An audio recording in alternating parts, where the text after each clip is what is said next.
Alright, I want to first of all just kind of go over this video. This one is going to be probably a pretty short one. The only objective that I want to get from this video is just to get you to believe.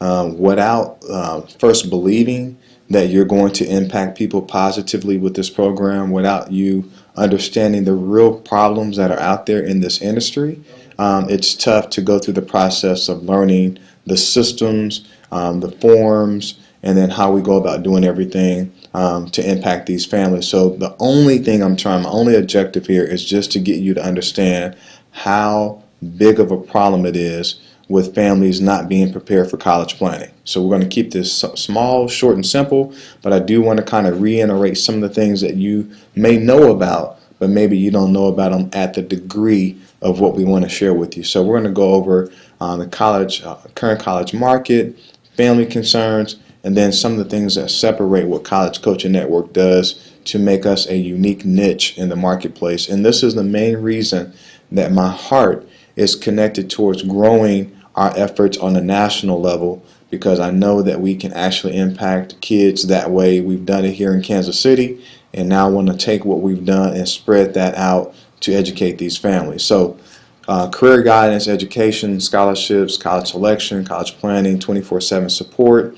You know about SAGE already in our roadmap system, which you've already been through all that in the preview. And then we have ongoing webinars and training that are being implemented for the students to have access to, so they will have ongoing support along the college planning process roadmap. So going into the first situation we see is current condition of the college planning market. Wall Street Journal reports that parents are on the hook for 94% of private student loans, and they're doing that by co-signing.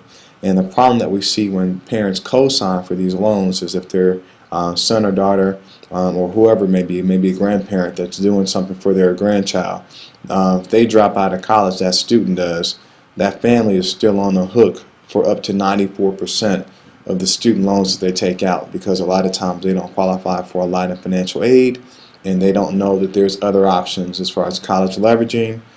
There's private scholarships that they can write essays for, and there's things that they can actually try to go back to the school and see if they offer in regards to maybe subsidized loans, which are basically subsidizing the interest, so the interest is not accruing every year until they actually graduate, and 6 months after that then the interest will accrue.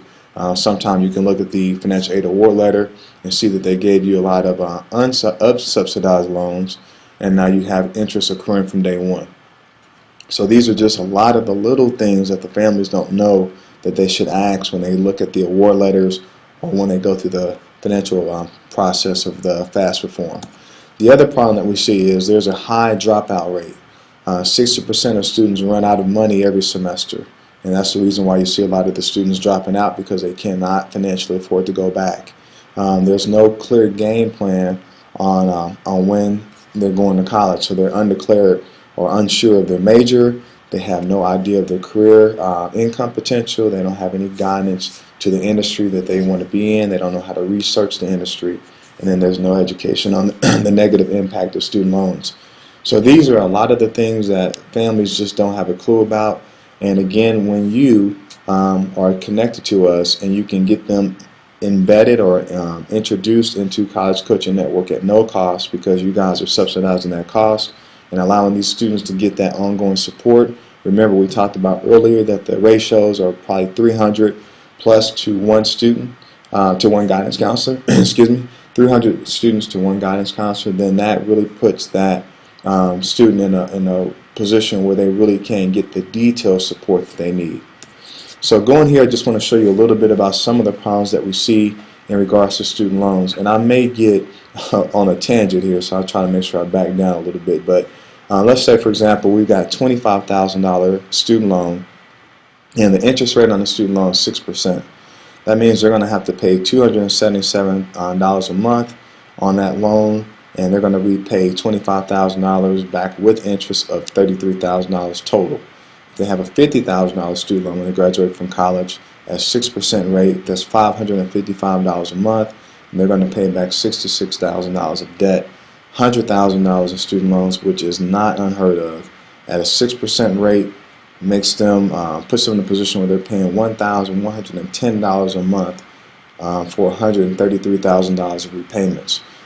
Student loan debts are increasing by $9 million, $9,720,000 per hour, which is crazy. But this is the biggest problem that I see. When you see students come out of college, let me go to the next slide and prove my point more. So let's say, for example, you have the rule of 72, which I already went through that with you in another video. So let's say a person has $30,000 of student loans. Now, the rule of 72 is compounding. How much time does it take something to double? Now, this can work for you if you're investing, and if you have student loans, it can work against you. So $30,000 in student loans, and they defer student loans off and on for 10 years at a 7% rate. $348 a month is the current payment that they keep deferring. Well, if they do that, that payment will grow from $348 to $696, and that $30,000 loan would have ballooned to $83,000. It's crazy. And so this is the problem that I see. Doing this for a while, I've noticed that a lot of people have high hopes and dreams of going to college, getting educated, going out into the workplace and getting a good job, and working in their area of passion and something that they feel that they've been called to do and to serve people, right? But the problem that we see is these student loans are actually closing the door on people actually moving into their purpose. Let me prove my point again. Let's say I want to be a teacher, and the teacher's starting pay is $35,000 a year, and I have to put these loans into deferment because I can't afford to pay $348 a month because I only make a net amount of about $2,000 a month. And after I pay my car payment, my apartment, my food, my utilities, my cell phone, gas for my car, and I want to enjoy life a little bit, and for getting your hair done and all that, you look up and you're like, man, I don't have anything left. And so if you defer your student loans, that problem does not do anything but get bigger. And what we notice is people have actually left the profession that they're really passionate about being in, but it doesn't pay enough for them to remain there. And so then they leave and they go out and get into IT or some other profession that pays more money, and they hate it, but they have to stay there because it pays enough to cover the bills. We at College Coaching Network, we see this problem, and what we want to do is help students, one, not change majors and cause themselves to have another $20,000 or $30,000 worth of student loans because they keep jumping from one major to the next. Go to schools that have high four-year graduation rates.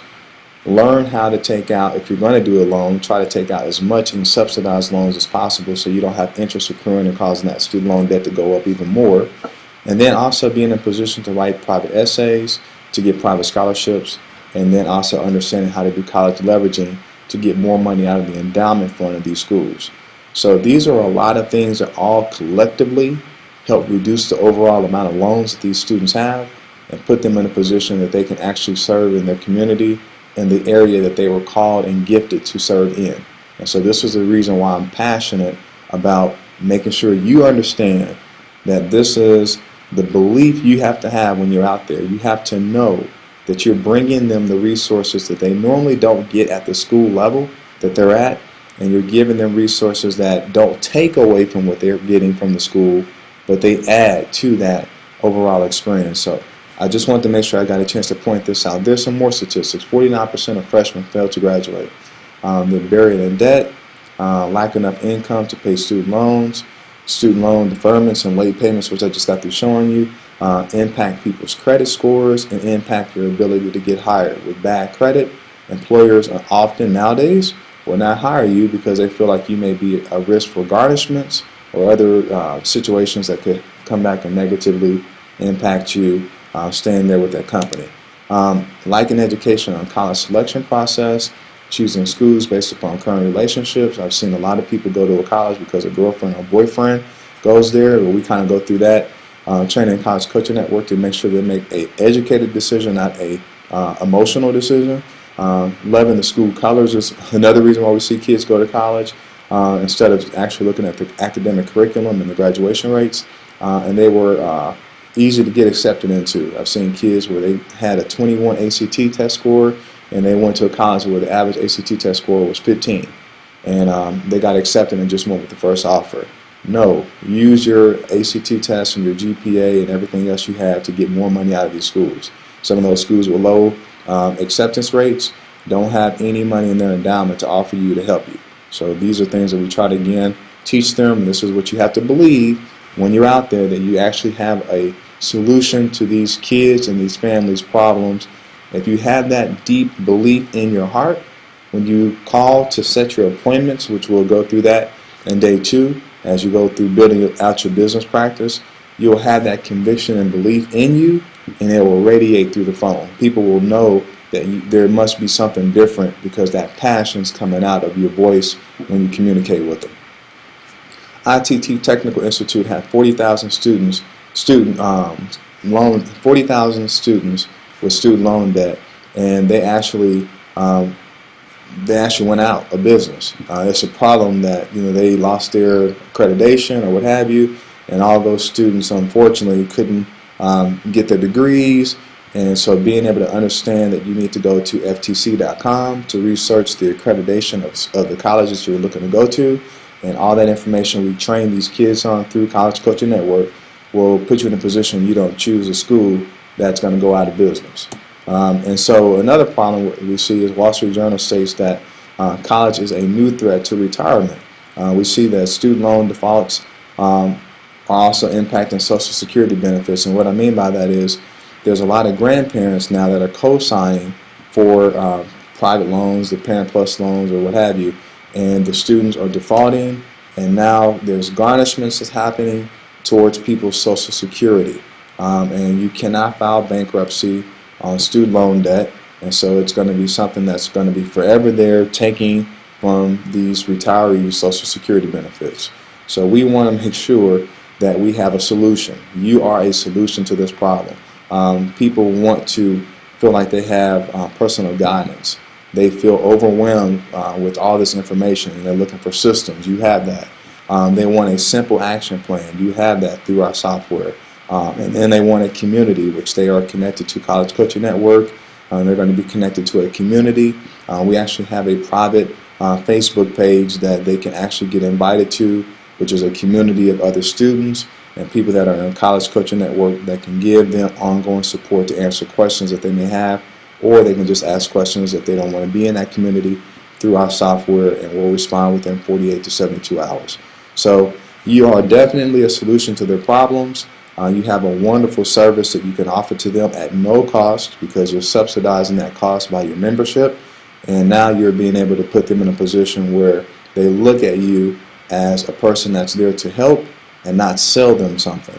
And by doing that, it's easier for you to now transition into a financial conversation and still try to help them, not sell them something, but try to help them.